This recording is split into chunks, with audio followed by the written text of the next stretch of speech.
Usap-usapan ngayon sa social media ang emosyonal na revelasyon ni Vaybilin Gorrens laban sa kanyang partner na si Jomar Lovena at ama ng kanyang anak. Sa isang viral post, ibinuhos ni Vaybilin ang kanyang sakit at pagkadismaya matapos niyang ibunyag ang umano'y panloloko sa kanya.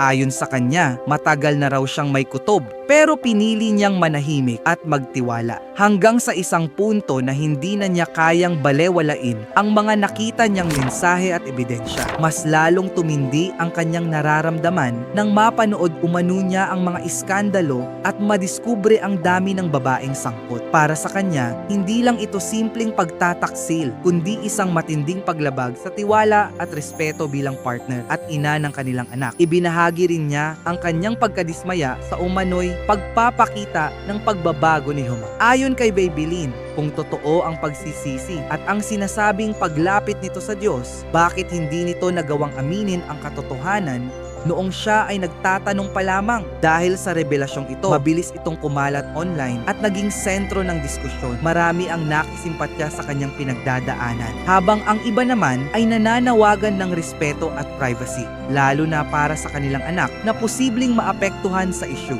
Sa ngayon, nananatiling tahimik si Jomar Lovena at wala pang inilalabas na opisyal na pahayag, dahilan para mas lalo pang umigting ang usap-usapan. Isang kwento ng pag-ibig na nauwi sa sakit, tiwalang nasira, at katotohanang hindi na kayang itago na ngayon ay sinusubaybayan ng maraming netizen. At kung gusto ninyo ng mga balita at trending na usapin sa social media, huwag kalimutang i-follow at i-like ang aming Facebook page para lagi kayong updated. Salamat po!